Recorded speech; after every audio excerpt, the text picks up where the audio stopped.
Shalom Bapak Ibu Saudara dikasihi dan diberkati oleh Tuhan. Jumpa kembali dengan saya Pendeta Yusuf Panggo di dalam program kita Bijaksana bersama Kitab Amsal. Bapak Ibu Saudara dikasihi dan diberkati oleh Tuhan. Senang sekali pada kesempatan ini saya dapat kembali berbagi kebenaran firman Tuhan kepada Bapak Ibu Saudara semua. Amsal yang akan kita bahas pada kesempatan ini terdapat di dalam Amsal pasal 25 ayat 21 sampai ayatnya yang ke-22.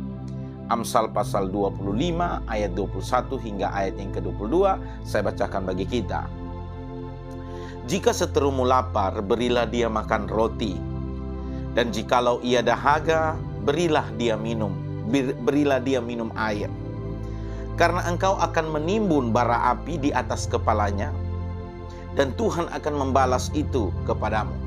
Saya baca di dalam beberapa terjemahan yang lain. Di dalam terjemahan firman Allah yang hidup, apabila musuhmu lapar, berilah dia makan. Apabila ia haus, berilah dia minum. Ini akan membuat dia malu akan dirinya, dan Allah akan memberi engkau pahala. Dalam terjemahan bahasa Indonesia sederhana dikatakan, kalau musuhmu lapar, berilah ia makan. Dan kalau ia haus, berilah ia minum. Dengan demikian, engkau membuat dia menjadi malu, dan Tuhan akan memberkatimu. Bapak Ibu Saudara dikasihi dan diberkati oleh Tuhan, Amsal hari ini mengajarkan kita bagaimana kita sebagai orang Kristen, sebagai orang percaya, bereaksi atau kita memberikan sikap kita ketika kita berjumpa dengan orang yang mungkin memusuhi kita. Orang memusuhi kita banyak hal, Bapak Ibu Saudara. Bahkan mungkin terkadang kita tidak menginginkan ada musuh, tapi mungkin karena adanya iri hati, karena mungkin ketika kita berdiri dalam kebenaran dan kepentingan orang itu terusik, maka dia mungkin akan menjadikan kita menjadi musuhnya. Karena Alkitab mencatat di mana ada iri hati dan mementingkan diri sendiri, di situ ada segala macam perbuatan jahat. Nah, ketika kita berdiri dalam kebenaran dan ketika mungkin kepentingan orang itu terusik, atau mungkin juga kita berhasil dan orang itu merasa iri, bisa saja dia menempatkan kita sebagai musuhnya. Nah, firman Tuhan berkata bahwa bagaimana kita sebagai orang Kristen bersikap terhadap orang-orang yang menganggap kita atau menjadikan kita musuh mereka. Firman Tuhan berkata bahwa jangan kita membalas. Tetapi sebaliknya firman Tuhan berkata bahwa kalau musuhmu itu lapar, beri dia makan. Kalau musuhmu itu haus, beri dia minum air. Dengan demikian dia akan malu sendiri. Dan Alkitab mencatat bahwa Tuhan akan memberkati kita. Tuhan akan memberikan pahala. Mungkin kita berkata bahwa ya saya tolong dia, saya kasih makan, kasih minum dia, nanti bagaimana dengan kebutuhan saya? Ya, firman Tuhan mengajarkan kita lakukan yang baik saja, bahkan kepada musuh kita sekalipun. Karena jelas di sini bahwa Tuhan akan memberkati kita, Tuhan akan memberi pahala kepada kita. Dan bahkan musuh itu pun dia akan menjadi malu sendiri. Maka pada kesempatan ini Bapak Ibu Saudara, Amsal mengajarkan kita, kalau ada orang yang membenci kita, ada orang yang memusuhi kita, taburlah kebaikan kepadanya. Lakukan setiap ada kesempatan engkau bisa mentraktir dia makan, beri dia minum, ya, berikan, lakukan itu. Dan percayalah, engkau tidak usah berpikir nanti jangan sampai saya kasih makan dia kasih minum musuh ini, jangan sampai saya miskin dan melarat dan saya nanti pada akhirnya kekurangan makanan. Tidak, Alkitab mencatat di sini melalui Amsal. Sebagai orang Kristen, sebagai orang percaya, mari kita berespon secara benar.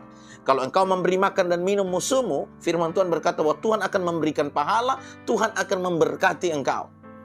Jadi ini merupakan sikap atau tindakan orang Kristen yang benar. Kita kalahkan kejahatan dengan kebaikan. Bahkan bagian firman Tuhan ini juga dituliskan ya, di mana Roh Kudus mewahyukan kepada Paulus, dan Paulus menuliskan ini kepada jemaat di Roma. Di dalam Roma pasal 12 ayat 17 sampai ayat yang ke-21. Kita tahu bahwa jemaat mula-mula itu dalam tekanan berat, Bapak Ibu Saudara. Pada waktu itu mereka ditekan oleh pemerintahan Romawi dan juga oleh kelompok orang Yahudi, ya. Betul-betul kekristenan di dalam pergumulan yang berat, jemaat mula-mula. Musuh mereka ada di mana-mana. Tetapi firman Tuhan menasihatkan, datang dan menasihatkan kepada jemaat di Roma, di dalam Roma pasal 12 ayat 17 sampai 21. Dikatakan begini, janganlah membalas kejahatan dengan kejahatan. Lakukanlah apa yang baik bagi semua orang. Sedapat-dapatnya, kalau hal itu bergantung padamu, hiduplah dalam perdamaian dengan semua orang. Saudara-saudaraku yang kekasih, janganlah kamu sendiri menuntut pembalasan, tetapi berilah tempat kepada murka Allah, sebab ada tertulis, pembalasan itu adalah hakku. Akulah yang akan menuntut pembalasan, firman Tuhan. Tetapi jika seterumu lapar, berilah dia makan. Jika ia haus, berilah dia minum. Dengan berbuat demikian, kamu menumpukan bara api di atas kepalanya. Janganlah kamu kalah terhadap kejahatan, tetapi kalahkanlah kejahatan dengan kebaikan. Jelas, di ayat yang ke-21 dari Roma pasal 12 ini mengajarkan kepada kita bahwa menjadi orang Kristen, kalau ada orang yang memusuhi kita, orang melakukan kejahatan kepada kita, orang membenci kita, firman Tuhan berkata bahwa janganlah kamu kalah terhadap kejahatan, tetapi kalahkanlah kejahatan dengan kebaikan. Demikian juga nasihat Amsal 25 ayat 21-22. Ketika kita berbuat baik kepada musuh kita, percayalah tidak ada yang rugi dari hidup kita. Karena firman Tuhan berkata justru Tuhan akan memberkati kita. Tuhan akan memberikan pahala. Di dalam terjemahan bahasa Indonesia sederhana saya bacakan bagi kita. Kalau orang berbuat jahat kepadamu, janganlah membalasnya dengan kejahatan. Buatlah apa yang dianggap baik oleh semua orang. Dari pihakmu sebagai orang Kristen, dari pihakmu, berusahalah sedapat mungkin untuk hidup damai dengan semua orang. Saudara-saudaraku, janganlah sekali-kali membalas dendam, biarlah Allah yang menghukum. Sebab di dalam Alkitab tertulis, akulah yang membalas. Aku yang akan menghukumnya, kata Tuhan. Sebaliknya, kalau musuhmu lapar, berilah ia makan. Dan kalau ia haus, berilah ia minum. Karena dengan berbuat demikian, saudara akan membuat dia menjadi malu.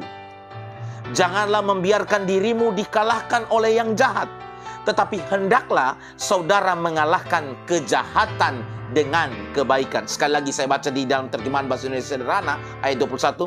Janganlah membiarkan dirimu dikalahkan oleh yang jahat, tetapi hendaklah saudara mengalahkan kejahatan dengan kebaikan. Jadi Amsal hari ini mengajarkan kita bagaimana kita berespon, bagaimana kita bereaksi ketika ada orang yang mungkin membusuhi kita, orang membenci kita, orang membicarakan hal yang buruk tentang kita. Sudah, tidak usah berpikir untuk membalasnya. Lakukan saja kebaikan. Dan firman Tuhan berkata di dalam Amsal bahwa Tuhan akan memberkati kita. Di dalam terjemahan bahasa Indonesia sederhana dikatakan Amsal 25 ayat 21-22. Kalau musuhmu lapar, berilah ia makan. Dan kalau ia haus, berilah ia minum. Dengan demikian, engkau membuat dia menjadi malu dan Tuhan akan memberkatimu. Percayalah ketika engkau memberi, engkau menolong, ya bahkan memberi makan musuhmu dan memberi minum, firman Tuhan berkata bahwa Tuhan akan memberkati hidupmu. Jangan kalah oleh kejahatan, tapi kalahkanlah kejahatan dengan kebaikan. Itulah sikap yang harus dimunculkan sebagai orang yang percaya kepada Tuhan Yesus Kristus. Kiranya renungan ini boleh memberkati kita. Kita lebih bijaksana di dalam menjalani kehidupan kita. Ketika ada perselisihan, permasalahan, ada orang yang menjadikan kita sebagai musuh mereka. Baik mungkin di dalam keluarga, ya perselisihan pasti ada. Di dalam pergaulan, di tempat kerja. Marilah kita berespon sesuai dengan kata Amsal. Berbuat baik, kasih dia makan, kasih dia minum, dan percayalah saudara, dengan demikian dia akan malu. Yang memusuhi kita, membicarakan kita, dia akan malu, dan pada akhirnya Tuhan juga akan memberkati kita. Kita tidak akan pernah berkekurangan ketika kita menabur suatu kebaikan. Kalahkanlah kejahatan dengan kebaikan. Tuhan Yesus memberkati kita semua. Shalom.